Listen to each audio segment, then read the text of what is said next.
Okay, let's see if I can get you tired of me. I'm back again. I had already taken off the headset, wiped off the lipstick, and wasn't going to record anymore.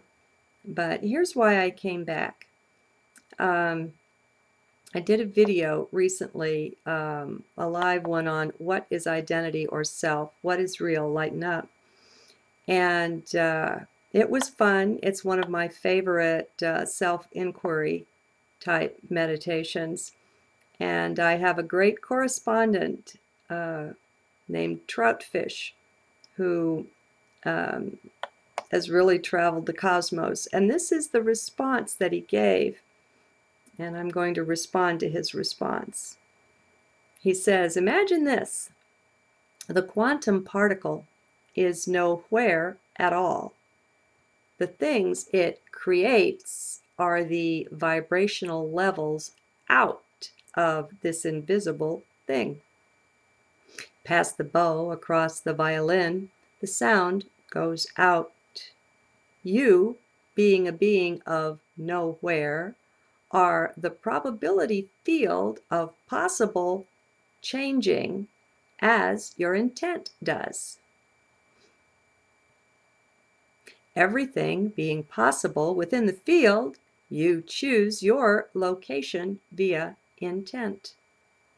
You observe the quantum particle when you look for it, and it behaves as the observer wishes it to. Is that not delightful?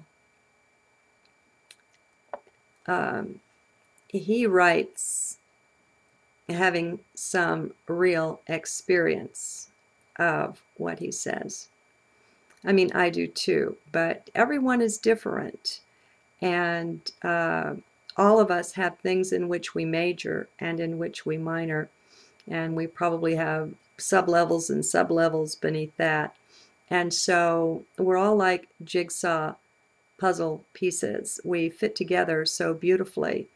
And there's no one from whom we can't learn, and no one to whom we don't have something valuable to offer if they are open to it, sometimes even if they're not. All right, now I'll pose a question out there. This question is a wee bit advanced as far as if you're in the mind, you're not going on this trip. So settle down, place your attention in your chest, just be in your body, in your heart, whatever, and come along with me. And imagine this. I'll just share with you, being in heart is so completely fulfilling. You step out of time, you're everywhen, in potential. Obviously, you're focused where you're focused, and that has to do with intent again. And you're everywhere. Same diff. Okay, now, it's a place of no desires. No desires to do certain things, to have certain things, to feel, to whatever. There's a bright, burning intensity that leads you, that dances you. You are the dance, being danced by divinity. I don't know what else to call it. But you yourself have no particular desires. You've surrendered them. In surrendering everything, which you pretty much have to do to get to the now, to be fully present in heart, it's a constant releasing and releasing and releasing. And this is not negative. This is not painful. This is not any of those kind of things. This is joyful. It is joy-filled. And sure, there are times of pain that are very much woven in. It's part of the tapestry. Alan Watts was very fond of saying, you know, without a background, you can't see anything. and you need both sides of the coin in order to have wholeness. And so speaking from a space of some wholeness, a space above 3D, a space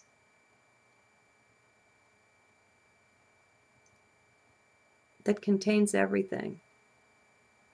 Now, if you contain everything, what can you want? What don't you have or have access to? Now I'll get to my question. It's kind of funny. I brought it up in a seminar once, an advanced seminar on matrix energetics. And people are talking about intent, and people into the secret are talking about what they want and all of this. And for some time I have listened to all of this talk, and I've just sat silent, and I've wondered, that doesn't apply to me. What if you don't have any desires?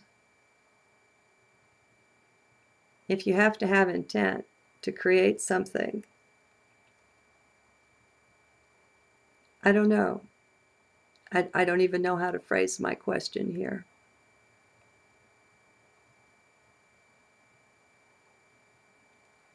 But maybe it'll just be a sharing then on what it's like being in heart. This is where it's okay that you don't understand things, because you know everything is so perfect.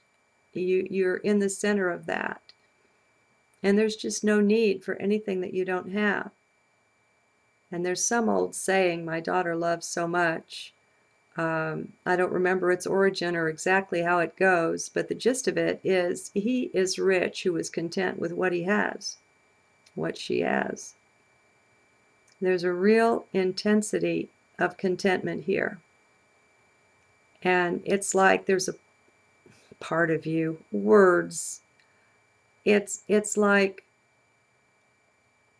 you're centered in that somehow. That's home base. And you make little forays out into life, into the other dimensions, into 3D, if you will. But that's where you operate from, is this point of perfect peace. And I'm not claiming anything for the being here, Teresa Ann. It's not like that. This identity thing is really flippy and trippy, as I said in another video. You can see through an atom.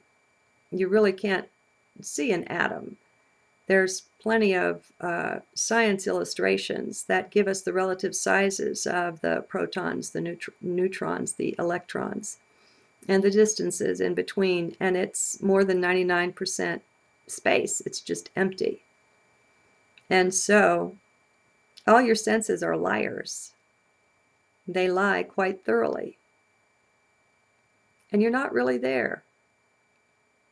Your body is ephemeral. It's a made-up thing. That the bodies that we wear, they're made-up things. Now, why they have this seeming of being so very solid and so on, and we can actually lose our lives in car crashes and things like that, I don't know. I mean, it's just like what we are. If just take time for a moment, collapse it, realize you and I are living all of our lifetimes now. Time is not the limit that we've been taught and trained that it is. And once we deconstruct that belief, get rid of it, at least begin to question it, at least begin to say, hey, maybe and maybe not what I believe, that opens the door.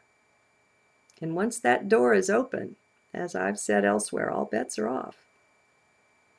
And so if you're looking at yourself in time, in simultaneous time, imagine, if you will, a rope stretching out And each of your incarnations, it goes right through the middle of it. And so all of your incarnations are moving in their various lifetimes, but they're all connected together in this one rope. And all of them are just as much you as this one is. There's no difference there. All of that DNA and all of those bodies, that is your DNA. That is your awareness. That is your consciousness. That is your experience. And as we excavate these old outworn beliefs that create all these limitations, we can have access to that. We can call forth anything we want, and we have ownership of it. We have the right. We're the sovereign over that. That is our body, no matter where it is, if it's in 1402 or, 9943 AD. It's all you. It's all me. It's all, and so it's almost like a snake, where the individual joints in the spine are the lifetimes. And it's weaving through, and we are the wholeness of that somehow. All right. Now, that being said, all of that was just the lead up to say, I do not know at this point why it is that we seem to have such a forced focus on this particular lifetime, or how that operates, what that's all about. I don't know. It could well be because I have a lot more beliefs in there that need shoveling out, And to a certain extent, of course, we require a firm focus in the body, wherever we are. These bodies are sacred, and we wear them for but the blink of an eye in cosmic time. But for the years that we're in them, they are sacred, they are precious, and it pays to be alert and to be sufficiently anchored that you look both ways when you cross the street. I mean, that's a well duh. Okay? And so there's a certain practicality of the focus that is required to keep the form. Beyond that, I don't know. If you have any inspirations or ideas here, let me know. Okay, maybe I've been sufficiently crazy for one day, one night. We shall see. Let's see, it is only 9:27. Oh, the night is young. See you later.